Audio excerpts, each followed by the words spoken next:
जम्मू कश्मीर में आज विधानसभा का सत्र था और पहले दिन ही सत्र में हंगामा देखने को मिला और ये हंगामा धारा 370 को लेकर यहाँ पर हुआ। क्या हुआ विधानसभा में वो आपको बताएंगे। इसके बाद आपको बताएंगे कि अब आतंकियों के खिलाफ जो सेना के ऑपरेशन चल रहे हैं उसमें सेना आतंकियों के खात्मे के लिए अलग अलग तरीकों का इस्तेमाल कर रही है। कौन से हैं वो तरीके वो आपको बताएंगे और आखिर में आपको बताएंगे कि जम्मू कश्मीर में अब भारतीय जनता पार्टी को नए अध्यक्ष के रूप में सत शर्मा यहाँ पर मिले हैं और आज उनका जम्मू में भव्य स्वागत हुआ है। आज इन सब खबरों पर विस्तार से करेंगे चर्चा। आप देख रहे हैं जमहूरियत की बात।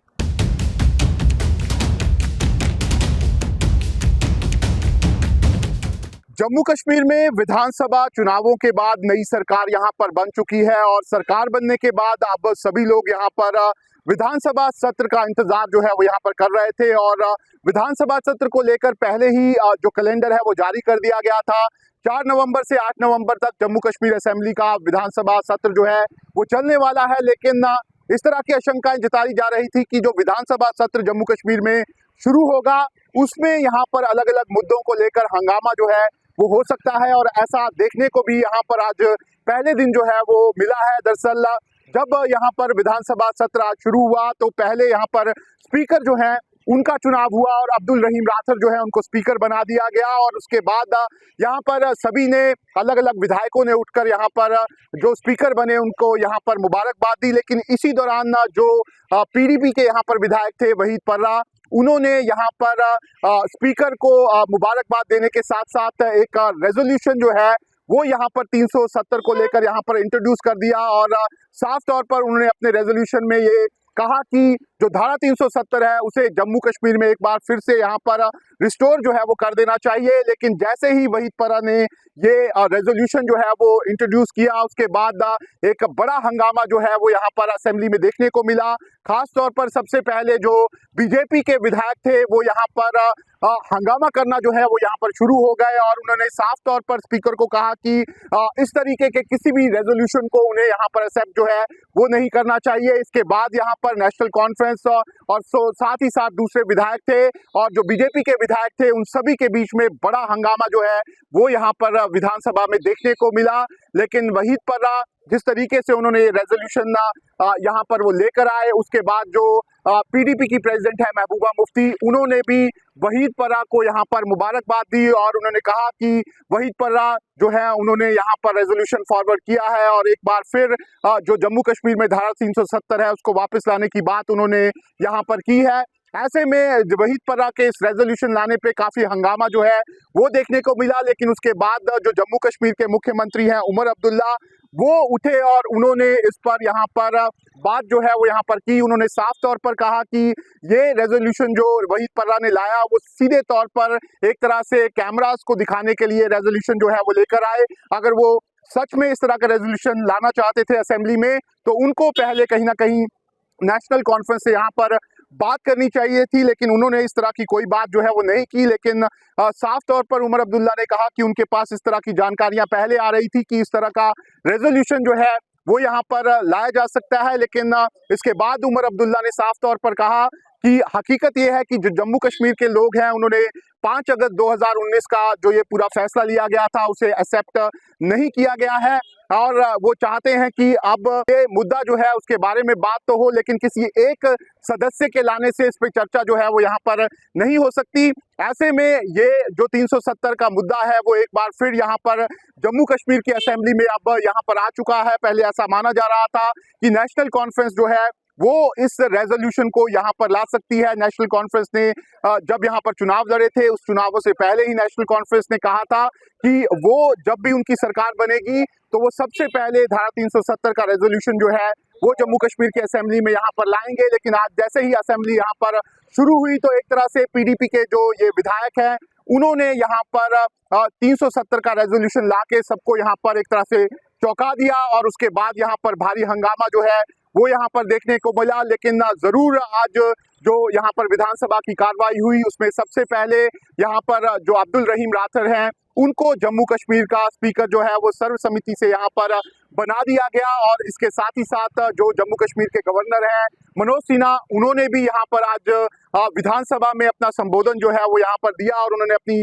सरकार की कमिटमेंट की बात जो है वो यहाँ पर कही कि जम्मू कश्मीर को राज्य का दर्जा मिल सके, इसको लेकर वो लगातार प्रयास जो है वो यहाँ पर करेंगे। ऐसे में जम्मू कश्मीर में अब एक बार फिर जो ये धारा 370 जो है उसका मुद्दा अब यहाँ पर उठ गया है और ऐसा माना जा रहा है कि जो ये धारा 370 का मुद्दा है उसको लेकर आने वाले दिनों में भी यहाँ पर हंगामा जो है वो यहाँ पर देखने को मिल सकता है। और खास तौर पर भारतीय जनता पार्टी जो है वो इस पर कहीं ना कहीं जो ये मुद्दा है उसको विधानसभा में उठा सकती है और इसके खिलाफ जो है वो यहाँ पर खड़ी हो सकती है। अगर हम भारतीय जनता पार्टी की बात करें तो भारतीय जनता पार्टी ने भी अपना जो लेजिस्लेटिव पार्टी का लीडर है वो यहाँ पर चुन लिया है और अब जो भारतीय जनता पार्टी के नेता हैं सुनील शर्मा, वो अब जम्मू कश्मीर में जो विधानसभा है उसमें विपक्ष के नेता के तौर पर यहाँ पर चुन लिए गए हैं। और आज उन्होंने और साथ ही साथ उमर अब्दुल्ला जो है उन्होंने दोनों ने मिलकर यहाँ पर स्पीकर को एक तरह से शपथ दिलाई, उनको उनकी सीट पर यहाँ पर बिठाया। ऐसे में अब जम्मू कश्मीर असेंबली का सत्र जो है वो शुरू हो गया है। अभी इसमें 4 दिन जो है वो और बाकी बचे हुए हैं और ऐसा माना जा रहा है कि अगले जो ये यहाँ पर कुछ दिन है उसमें यहाँ पर धारा 370 स्टेटहुड और साथ ही साथ जो फारूक अब्दुल्ला ने यहाँ पर जो बयान दिया था सिक्योरिटी फोर्सेस को लेकर और जो हमले हो रहे हैं उसको लेकर, वो मुद्दे जो हैं वो यहाँ पर उठ सकते हैं और इसमें आने वाले दिनों में भी भारी हंगामा जो है वो देखा जा सकता है। जम्मू कश्मीर में पिछले कुछ दिनों से लगातार आतंकी हमलों में इजाफा देखा जा रहा है, जिसके बाद सुरक्षा बलों के ऑपरेशंस भी यहाँ पर लगातार जारी हैं और सुरक्षा बलों ने पिछले कुछ दिनों में यहाँ पर अलग अलग जो ऑपरेशन हुए हैं उसमें कई आतंकवादियों को यहाँ पर मार गिरा है। खास तौर पर अगर हम बात करें तो सुरक्षा बलों ने जो अनंतनाग में यहाँ पर ऑपरेशन हुआ है उसमें 2 बड़े आतंकियों को यहाँ पर मारने में कामयाबी हासिल की है, जिसमें एक आतंकी का नाम जाहिद है और दूसरे का नाम अरबाज है। और ये दोनों ही आतंकी जो हैं वो यहाँ पर लश्कर के लिए काम कर रहे थे और कई बड़ी यहाँ पर आतंकी वारदातों में खास तौर पर जो सेना के कैंप पर 2023 में यहाँ पर हमला हुआ था, इसके साथ ही साथ कई टारगेटेड किलिंग जो हुई थी और जो हाल ही में जो टेरिटोरियल आर्मी का जवान यहाँ पर शहीद हुआ था उसके पीछे इन आतंकियों का हाथ था।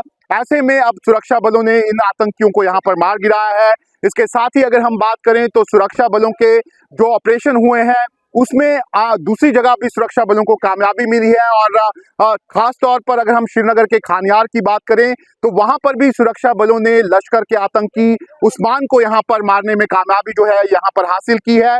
लेकिन अब सुरक्षा बल जो यहां पर एनकाउंटर कर रहे हैं उसके लिए सुरक्षा बल को लगातार यहां पर स्पेसिफिक इनपुट मिल रहे हैं और अब सुरक्षा बल जो है वो आतंकियों के खिलाफ अलग अलग तरीकों का यहाँ पर इस्तेमाल जो है वो यहाँ पर कर रहे हैं।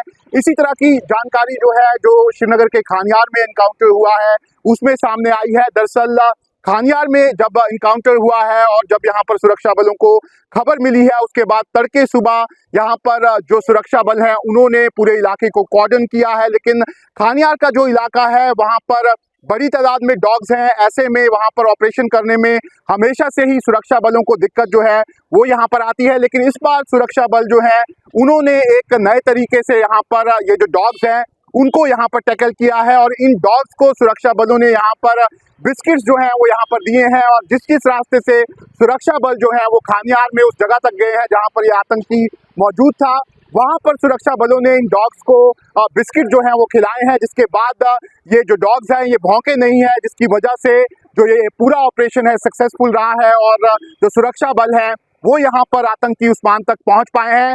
ऐसे में नए नए तरीके जो हैं वो यहाँ पर सुरक्षा बल यहाँ पर ऑपरेशंस में अपना रहे हैं और उसका फायदा जो है वो भी सुरक्षा बलों को यहाँ पर मिल रहा है। अगर हम खानियार इलाके की बात करें और कश्मीर का जो ओल्ड इलाका है उसकी बात करें तो वहाँ पर बहुत बड़ी तादाद में डॉग्स जो हैं वो वहाँ पर मौजूद हैं और पहले भी सुरक्षा बलों को इन इलाकों में इनकाउंटर करने में काफ़ी मुश्किल जो है वो वहाँ पर होती थी, क्योंकि जो ये डॉग्स थे जब भी सुरक्षा बल वहाँ पहुँचते थे तो ये भौंकना शुरू कर देते थे, जिससे इसकी जानकारी जो थी जो आतंकी छिपे होते थे उनको लग जाती थी। लेकिन इस बार सुरक्षा बलों ने ये नया तरीका जो है वो यहाँ पर अपनाया है। इसके साथ ही अगर हम बात करें तो इससे पहले भी जो जम्मू के बट्टल में यहाँ पर ऑपरेशन हुआ था उसमें सेना ने आतंकियों को यहाँ पर एक जगह पर रोक लिया था और उस जगह पर फिर सेना ने यूएवी साथ ही साथ सर्विलेंस ड्रोन और जो ऑफेंसिव ड्रोन्स हैं उनका इस्तेमाल किया था। BMP-2 का इस्तेमाल जो है वो यहाँ पर सेना ने किया था और आतंकियों को जिस जगह पर वो छुपे थे उसी जगह पर यहाँ पर ड्रोन से बॉम्ब्स को ड्रॉप करके उनको मार गिराया गया था। ऐसे में अब साफ तौर पर देखा जा रहा है कि जिस तरीके से आतंकी अलग अलग तरह से यहाँ पर हमले करने की कोशिश कर रहे हैं, उसी तरीके की मॉडस ऑपरेंडी अब यहाँ पर सुरक्षा बल जो है वो अपना रहे हैं। और यही कारण है कि अब आतंकियों के खिलाफ अलग अलग तरह के तरीके जो है इस ऑपरेशंस में यहाँ पर आजमाए जा रहे हैं ताकि आतंकियों का खात्मा जो है वो यहाँ पर किया जा सके। ऐसे में खानियार एनकाउंटर जो है उसमें सुरक्षा बलों ने काफी सूझबूझ से यहाँ पर काम लिया है और जो आतंकी वहां पर छुपा हुआ था उसको मार गिराया है। जरूर अभी भी आतंकी अलग अलग तरह की कोशिश कर रहे हैं। कश्मीर के संडे मार्केट में कल आतंकियों ने यहाँ पर ग्रेनेड से हमला किया था जिसमें कई आम लोग जो है वो जख्मी हुए थे, लेकिन उसके बाद से भी सुरक्षा बलों ने पूरा इलाका जो है उसको यहाँ पर कॉर्डन किया हुआ है और लगातार सुरक्षा बलों का ऑपरेशन जो है वो यहाँ पर चल रहा है। और जम्मू कश्मीर के लेफ्टिनेंट गवर्नर मनोज सिन्हा ने भी एक बड़ी बैठक जो है वो यहाँ पर सुरक्षा अधिकारियों से की है और उनको साफ तौर पर निर्देश दिए हैं कि जितने भी यहाँ पर आतंकी संगठन काम कर रहे हैं, उनके लिए जो लोग काम कर रहे हैं, उनको पूरी तरह से तबाह करने के लिए वो पूरी तरह से स्वतंत्र है और जिस भी तरीके से ऑपरेशन वो करना चाहते हैं वो यहाँ पर कर सकते हैं। ऐसे में सुरक्षा बलों को फ्री हैंड मिला है और अब सुरक्षा बल अलग अलग तरीकों से यहाँ पर आतंकियों का खात्मा कर रहे हैं। वो के जवानों ने सुबह आज जो है वो इलाके का मुहासरा किया जहाँ पे हमें जो है वो ये खबर मिली थी कि यहाँ जो है टेररिस्ट की मूवमेंट जो है इस एरिया में हो रही है। ड्यूरिंग ऑपरेशन जो है वो मुठभेड़ हुई और इस मुठभेड़ में जो है वो दोनों आतंकवादी जो है वो मारे गए। जहाँ तक जो टेररिस्ट जो है जो इस एनकाउंटर में जो है न्यूट्रलाइज हुए, उनकी जो प्रिलिमिनरी इन्वेस्टिगेशन जो हमारी हुई है उसके मुताबिक जो है वो इसमें से एक जाहिद रशीद जो है जो हसनपुरा बिजबिहारा का रहने वाला है, जो 2024 में अप्रैल के महीने में एक नॉन लोकल लेबरर को उसने वहाँ पे मारा और उसके बाद उसने टेररिस्ट रैंक्स जो है वो ज्वाइन की। दूसरा जो टेररिस्ट जो है जो इस मुठभेड़ में जो है वो न्यूट्रलाइज हुआ, उसका नाम जो है वो अरबाज मीर है। ये कोयमू का रहने वाला है। ये 2018 से जो है वो मिसिंग था और 2018 से ही जो है इसने टेररिस्ट रैंक्स जो है वो ज्वाइन की थी। ये दोनों टेररिस्ट जो है वो बहुत सारी टेररिस्ट एक्टिविटीज़ में जो है वो साउथ कश्मीर में इन्वॉल्व थे, जिसमें से हालन में एक जो है वो आर्मी के जवानों को जो है पे अटैक हुआ जिसमें कई जवान जो है वो शहीद हुए। 8 अक्टूबर 2024 को हिलाल अहमद राइफलमैन जो कि टीए का जो है वो राइफलमैन था, उसको उन्होंने शहीद किया। उसके बाद ही जो है वो उनकी मूवमेंट पे जो है वो हमारी जो है वो नज़र थी और आज जो है वो एनकाउंटर जो है वो इसमें दोनों न्यूट्रलाइज हुए। आखिर में अब बात करते हैं जम्मू कश्मीर में भारतीय जनता पार्टी के नए अध्यक्ष को लेकर। दरअसल जम्मू कश्मीर में भारतीय जनता पार्टी ने अपने अध्यक्ष रविंदर रैना को अब हटा दिया है और उनकी जगह अब जम्मू कश्मीर के फॉर्मर यहाँ पर मिनिस्टर और एमएलए सच शर्मा जो है उनको एक बार फिर जम्मू कश्मीर में भारतीय जनता पार्टी का यहाँ पर जो है अध्यक्ष बना दिया गया है। सच शर्मा की बात करें तो इससे पहले भी वो 2014 से लेकर 2018 तक यहाँ पर भारतीय जनता पार्टी के यहाँ पर विपक्ष में नेता थे और एक बार फिर अब पार्टी ने उन पे यहाँ पर भरोसा जताया है। जरूर रविंदर रैना जो है वो इससे पहले भारतीय जनता पार्टी के अध्यक्ष थे जब यहाँ पर चुनाव हो रहे थे और उनकी अध्यक्षता में ही भारतीय जनता पार्टी जो है वो 29 सीटें जीतने में यहाँ पर कामयाब रही हैं। लेकिन अब जो यहाँ पर बीजेपी है उन्होंने सच शर्मा को एक बड़ी जिम्मेदारी जो है वो जम्मू कश्मीर की दे दी है और हम यहाँ पर सच शर्मा जो है उनसे यहाँ पर हमने बात करने की कोशिश की है और ये जानने की कोशिश की है कि आखिर उनका एजेंडा जो है वो यहाँ पर क्या है और किस तरीके से पार्टी को वो आगे आने वाले दिनों में मजबूत करने जा रहे हैं। जम्मू कश्मीर में भारतीय जनता पार्टी ने संगठन में बड़ा बदलाव किया है और अब जो भारतीय जनता पार्टी है उनके नए प्रेसिडेंट जो हैं वो यहाँ पर बन चुके हैं। हमारे साथ बात करने के लिए सच शर्मा जी हैं जो फॉर्मर मिनिस्टर भी हैं और साथ ही साथ एमएलए भी रह चुके हैं और पहले भी बीजेपी के प्रेसिडेंट यहाँ पर रह चुके हैं। उनसे बात करते हैं। सर, आपको एक बड़ी जिम्मेदारी यहाँ पर दी गई है। इससे पहले रविंदर रैना जी थे, 29 सीटें जीती आप लोगों ने, एक इतिहास एक तरह से आप लोगों ने बनाया। आपको लगता है अब उसके आगे आप काम करने वाले हैं? पार्टी का कार्यकर्ता होने के नाते ये जिम्मेवारी रविंद्र रैना जी के अध्यक्ष बनने से पहले भी थी। आज पुनः ये जिम्मेवारी जो है राष्ट्रीय अध्यक्ष माननीय जेपी नड्डा जी ने, मैं उनका आभार प्रकट करना चाहता हूं और शीर्ष नेतृत्व का आभार प्रकट करना चाहता हूं। ये जिम्मेवारी के साथ साथ एक कार्यकर्ता के नाते मुझे काम करना है। आज भारतीय जनता पार्टी ने 26% लेकर जम्मू कश्मीर में एक नया इतिहास रचा है। किसी भी पॉलिटिकल पार्टी का सबसे ज़्यादा प्रतिशत मत जो है वो भारतीय जनता पार्टी का है। 25 से 29 सीटों तक पहुंचना और पूरे जम्मू कश्मीर में एक नया इतिहास रचना, वो भारतीय जनता पार्टी ने इस अंतराल में किया है।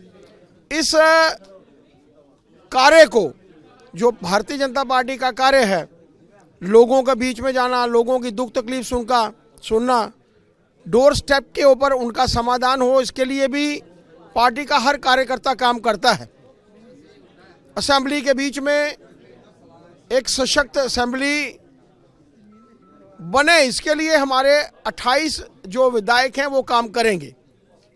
एक कंस्ट्रक्टिव वातावरण में एक बढ़िया वातावरण बने, जम्मू कश्मीर दोनों का हित एक जैसा हो, इसके लिए हमारे विधायक जो है वो काम करेंगे, वो असेंबली में करेंगे। और हम लोग जो हैं ज़रूरत पड़ी, हालांकि हम लोग चाहते हैं दोनों खित्तों का एक जैसा विकास हो, कहीं कोई अगर कमी हमें अपने इस खित्ते में मिलेगी, भारतीय जनता पार्टी के सभी विधायक जो हैं जम्मू प्रोविंस से चुनकर आए हैं, जहां कहीं भी हमें लगेगा कोई कमी है तो भारतीय जनता पार्टी जो है सड़कों के ऊपर आने के लिए भी जो है वो तैयार रहेगी। और Bharatiya Janata party with the difference है, जिस पार्टी में पार्टी का हर कार्यकर्ता जो है देश के हित में काम करता है, उसके लिए देश का हित सर्वप्रथम है, उसके बाद पार्टी और उसके बाद मैं स्वयं, ऐसी सोच के साथ हमारे कार्यकर्ता जो है वो काम करते हैं। ऐसा ही कार्यकर्ता बनकर मैं पार्टी के हित के लिए काम करूंगा। आज जिन ऊंचाइयों पर भारतीय जनता पार्टी पहुंची है, उसे आगे ऊंचाइयों पर ले जाने में मैं सक्षम हूं।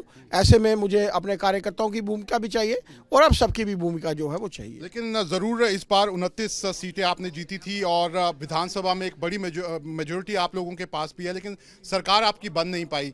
और आज पहले दिन ही जब असेंबली सत्र शुरू हुआ तो 370 का मुद्दा जो है वो वहाँ पर उठ गया है और ऐसा माना जा रहा है कि बहुत जल्द नेशनल कॉन्फ्रेंस भी इसको लेकर, मुद्दे को लेकर असेंबली में आएगी। कैसे टैकल करेंगे आप लोग अब इसको? लोगों को समझना चाहिए 370 एक इतिहास बन चुकी है और जो इतिहास बन जाता है वो इतिहास के पन्नों में दर्ज रहता है, इतिहास से बाहर नहीं आता। 370 जब लागू की गई थी तो एक टेम्पररी प्रोविज़न के नाते लागू हुई थी और उसके बारे में उस वक्त कहा गया था कि ये घिसते घिसते घिस जाएगी। आज घिसते घिसते घिस चुकी वाली एक 370 आज इतिहास बन चुकी है। और ऐसे समय में मेरा मानना है कि उनके ऊपर ऐसे कार्य करना अपने आप को मात्र मीडिया में लाइमलाइट करने के बराबर है। और आज जम्मू कश्मीर में जो वातावरण बना है, आपने देखा है 370 हटने के बाद पहली बार एक विधान, एक निशान, एक प्रधान के अंतर्गत चुनाव हुए थे, जिसे सहर्ष लोगों ने स्वीकार किया, चाहे वो जम्मू प्रोविंस के लोग थे, चाहे वो कश्मीर प्रोविंस के लोग थे। उन लोगों ने सहर्ष इसे स्वीकारा है और ऐसे समय में 2-4 लोगों के बयान जो है वो मायने नहीं रखते। आपको लगता है कि असेंबली में इस तरह का 370 का रेजोल्यूशन लाना, जबकि संसद में तो ये हटा ही दिया गया है, तो ये एक बेतुका सा मतलब रेजोल्यूशन है, आपको लगता है? ऐसा है कि जैसे मैंने कहा ये इतिहास बन चुका है, तो ये इतिहास के पन्नों में ही दर्ज होगा। और आज जम्मू कश्मीर में एक अच्छे वातावरण की तरफ अग्रसर है। डेवलपमेंट में कहीं भी कोई कमी नहीं है, चाहे वो केंद्र के स्कीमों के माध्यम से है। आज जम्मू में हर आदमी को अपना हक मिल रहा है। आज आप लोग देख रहे हैं जो डेवलपमेंट हुई है एलजी एडमिनिस्ट्रेशन के माध्यम से और केंद्र सरकार के माध्यम से, जो हाँ एलजी साहब के माध्यम से हुई है, वो अपने आप में एक मिसाल है। और ऐसे समय में मेरा मानना है कि मात्र लाइमलाइट में रहने के लिए कुछ लोग जो हैं वो हमेशा काम करते हैं। लेकिन अगर हम पिछले कुछ दिनों की बात करें, बहुत सारे आतंकी हमले हो गए, लेकिन फारूक अब्दुल्ला ने जिस तरीके से कह दिया कि ये इस तरह के हमले कहीं ना कहीं उनकी जो सरकार है जम्मू कश्मीर में, उसको डिस्टेबलाइज करने के लिए इस तरह के हमले हो रहे हैं, इस तरह के बयानों को कैसे देखते हैं आप? ऐसा है कि पाकिस्तान के इशारे पर कुछ आतंकवादी यहाँ पर वातावरण खराब करने की कोशिश करते हैं। माननीय प्रधानमंत्री जी ने हमेशा से लेकर, चाहे वो जम्मू कश्मीर में हो, चाहे वो भारतवर्ष में हो, चाहे विदेश के किसी भी हिस्से में हो, उन्होंने कहा है कि आतंकवाद जो है किसी भी तरीके से बर्दाश्त नहीं किया जाएगा। आतंकवाद से बड़ी सख्ती से जो है वो निपटा जाएगा। जो लोग भी यहाँ पर आतंकवाद फैलाने की कोशिश कर रहे हैं, मेरा मानना है कि केंद्र सरकार उनके साथ सख्ती से निपटेगी, इसमें कोई दो राय नहीं। आखिरी सवाल, सत शर्मा जी अब प्रेसिडेंट बन चुके हैं जम्मू कश्मीर के, क्या आपकी सबसे बड़ी प्रायोरिटीज जो हैं वो होंगी? 3 प्रायोरिटीज अगर मैं बोलूं जो आगे आप पार्टी के लिए करने जा रहे हैं। पार्टी का कार्यकर्ता होने के नाते मेरा कार्य तो यही है कि पार्टी आज अगर यहाँ तक पहुँची है उससे ऊपर जाए, इसके लिए मैं काम करूँगा। भारतीय जनता पार्टी ने 26% मत लेकर एक नया इतिहास बनाया है, उस रिकॉर्ड को मैं तोड़ सकूं। पार्टी का कार्यकर्ता होने के नाते मेरी टीम पिछले समय में, हालांकि पूरी टीम ने मिलकर हमारे अध्यक्ष जी का साथ दिया था, उस पूरी टीम ने मिलकर ये इतिहास रचा है। ऐसे समय में मैं चाहता हूं ये फिगर्स भी आगे जाएं और जो 25 से 29 बनी है अपने बलबूते के ऊपर आगामी चुनावों में भारतीय जनता पार्टी। पंचायत चुनावों की तैयारी कर रहे हैं आप? बिल्कुल, वो पंचायत चुनावों की तैयारी तो है ही, लेकिन अगले 5 वर्ष के बाद के असेंबली चुनाव भी हमारा टारगेट पूरा फिक्स है। हम लोग 5 वर्ष के बाद की बात सोचना शुरू करेंगे। तो आज के समय में हम लोग चाहते हैं कि अगली बार इफ्स एंड बट्स ना हो और भारतीय जनता पार्टी अपने बलबूते के ऊपर जो है वो सरकार बनाए। ठीक है, तो आप देख सकते हैं ये नए प्रदेश अध्यक्ष हैं जम्मू कश्मीर के सत शर्मा, और साफ तौर पर इनका कहना है कि इनकी प्रायोरिटी अब ये रहेगी कि जब अगले 5 साल के बाद जम्मू कश्मीर में चुनाव होंगे तब यहाँ पर भारतीय जनता पार्टी की सरकार बने। वीडियो जर्नलिस्ट एजाज अहमद के साथ शाहनवाज खान, न्यूज नेशन, जम्मू। में भारतीय जनता पार्टी काम करेगी और कंस्ट्रक्टिव वातावरण में हम लोग काम करना चाहते हैं। मेरा एक ऐसा मानना है और हम लोग करेंगे भी। को लाने देंगे या नहीं लाने देंगे? भारतीय जनता पार्टी का कार्यकर्ता हर उस चीज को अपोज करेगा जो जम्मू कश्मीर को भारत से अलग करने की बात जो है वो करते हैं। उस विषय में भारतीय जनता पार्टी का हर कार्यकर्ता जो है, चाहे वो सड़कें होगी, चाहे वो असेंबली होगी, उसमें लड़ेगा। मैं कह रहा हूँ 370 तो यादों में है, वो आज जा चुकी है। उसके बारे में ये लोग जो भी बात करेंगे भारतीय जनता पार्टी उसको अपोज करेगी। जमहूरियत की बात कार्यक्रम हम आप लोगों के लिए बना रहे हैं और कोशिश कर रहे हैं कि जम्मू कश्मीर की कोई भी खबर जो है वो ना छूटे। अगर आपको हमारा कार्यक्रम पसंद आ रहा है तो अपनी राय कमेंट बॉक्स में जरूर दें।